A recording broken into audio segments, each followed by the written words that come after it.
Bismillahirrahmanirrahim. Assalamualaikum warahmatullahi wabarakatuh.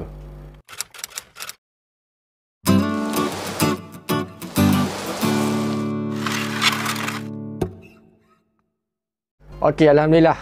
Semua sihat ke? Musim Covid ni, aku harap semua sihat lah. Doakan supaya terhindar daripada Covid ni. Jadi untuk kali ni, setelah sekian lama, setelah 8 bulan, aku tak upload konten tentang sharing ni. Jadi kali ni, aku akan teruskan lah dengan sharing. Sudah sharing benda-benda berilmu sikit lah. Dah lama, dah 8 bulan. Yang last buat pun tentang Zarathustra, tentang agama Majusi. Yang mana lama lah, dekat setahun 8 bulan. Biasanya kalau dekat YouTube pun letak apa ni, yang nyanyi je. Yelah, walaupun tak seberapa, saja suka-suka. Jadi untuk kali ni mungkin aku akan teruskanlah dengan konten sharing. Harapnya dah diberi kemudahan dan adalah yang sudi untuk mendengar bebelan-bebelan ni. Jadi untuk kali ni, untuk apa yang aku nak ceritakan, iaitu tentang bayi yang boleh bercakap. Kalau sebut tentang bayi boleh bercakap ni, biasanya kita akan terlintas lah tentang kisah Nabi Isa AS. Ada disebut dalam surah Maryam pun ada, surah Maryam ayat 27, daripada hadis pun.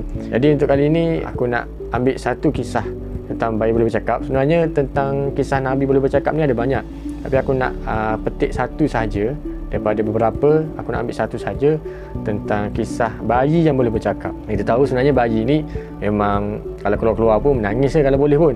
Bercakap memang sama sekali tak, kecuali dengan kekuasaan Allah lah. Kisah tentang seorang bayi yang boleh bercakap, yang ni ada disebut dalam satu hadis. Kisah ni bermula daripada seorang pemuda yang bernama Juraij. Juraij ni siapa? Juraij ni sebenarnya seorang lelaki, seorang pemuda yang terkenal dengan amal ibadahnya. Jadi Juraij ni selalu solat sunat, kewajipan dia buat.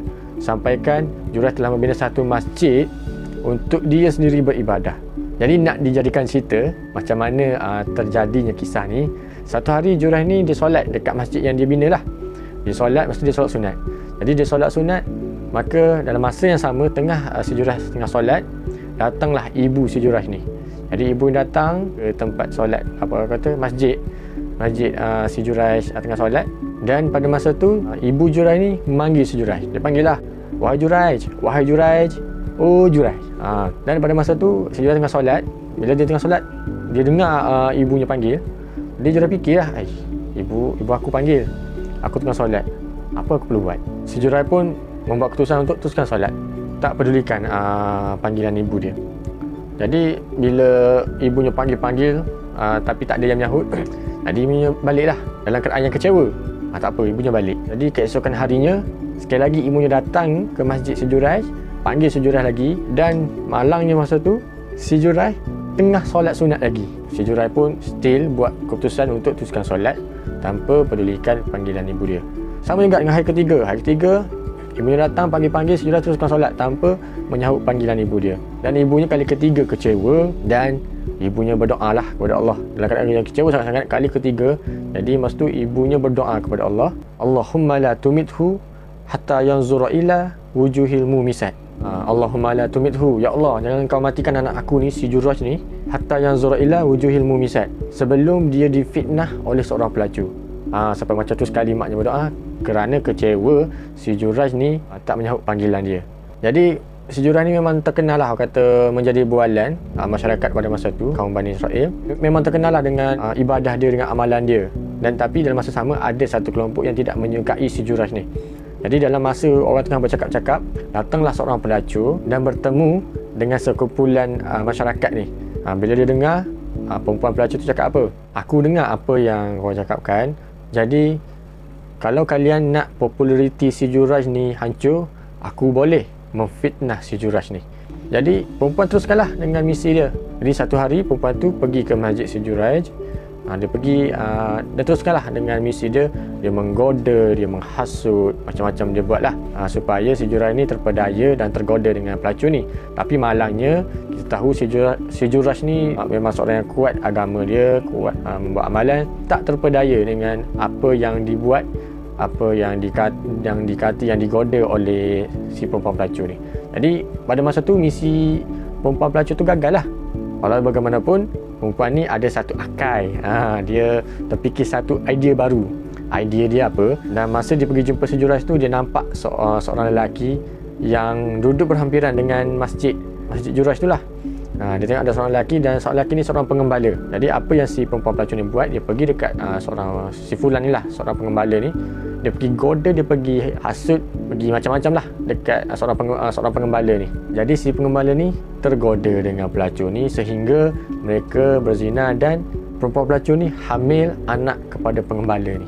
Jadi setelah perempuan pelacur ni hamil, nak dipendekkan cerita, sehinggalah tempoh hamil, dah habis hamil, dah beranak lah, maknanya dah ada seorang bayi, maka kembalilah perempuan pelacur tu pergi berjumpa dengan semua masyarakat pada masa tu dengan bawa seorang bayi. Lepas tu dia wawarkan dekat semua orang. Dia cakap, kamu semua kenal si Juraj ni seorang yang kuat beragama, kuat beramal, beribadah semua. Tapi sebenarnya aku telah hamil dan telah melahirkan seorang bayi, di mana bayi ni ialah anak perbuatan si Juraj. Jadi pada masa tu, bila semua dengar, semua marah lah. Semua marah dengan si Juraj, dan tanpa soal siasat, orang ramai terus pergi serang Masjid si Juraj. Dia hancurkan Masjid si Juraj. Dan bukan hancurkan Masjid Juraj je, diorang dapatkan si Juraj dan pukul si Juraj tu. Dalam ketika orang tengah pukul si Juraj tu, masa tu lah si Juraj mempersoalkan lah. Dia cakap, apa semua ni? Apa aku buat kat korang?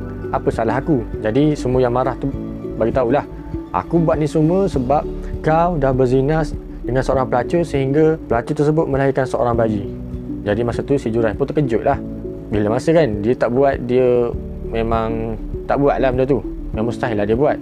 Tapi dengan tenang, si Juraj pun bertanyalah kepada semua, kalau betul aku buat, mana buktinya? Mana buktinya? Mana bayi yang kau cakap perempuan tu dah melahirkan seorang bayi? Jadi pada masa tu orang ramai pun teruslah pergi ambil bayi tu untuk tunjukkan kepada si Juraj. Jadi inilah bayi dia. Bila si Juraj tu nampak ada seorang bayi, memang betul lah, terbuktilah ada seorang bayi daripada perempuan pelacur tu.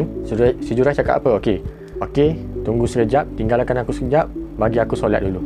Jadi si Juraj pun pergi solat dulu, yang lain pun tunggulah.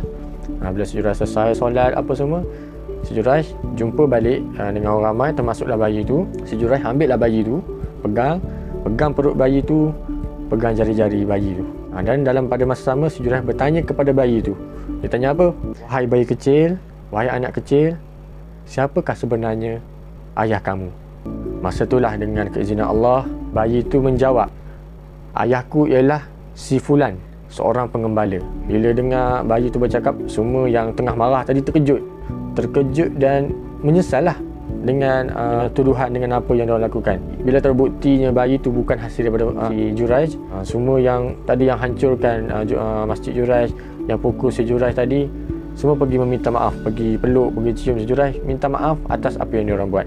Dan sehingga kan diorang yang marah tadi, dia cakap apa, aku akan gantikan masjid kau dengan masjid baru yang bahan-bahannya daripada emas. Tapi si Juraj menolak.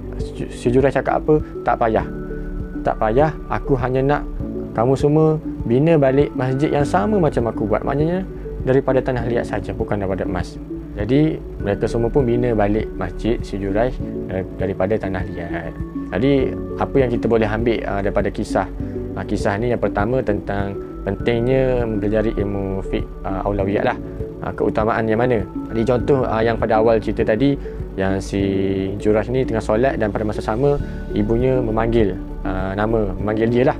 Kalau contohlah kita dalam situasi yang sama, kita tengah solat tapi mak kita panggil kita, yang mana kita perlu buat untuk mengelakkan daripada mak kita kecewa lah? Masa kita solat, kuatkan lafaz. Contohnya lafaz Allahu Akbar. Masa kita angkat takbir ke, kuatkan lafaz. Maknanya supaya mak kita tahu yang kita tengah solat, dan mereka tak kecewa lah kalau kita tak menyahut sebab kita tengah solat. Dan yang kedua, apa yang kita boleh dapat, iaitu tentang fitnah.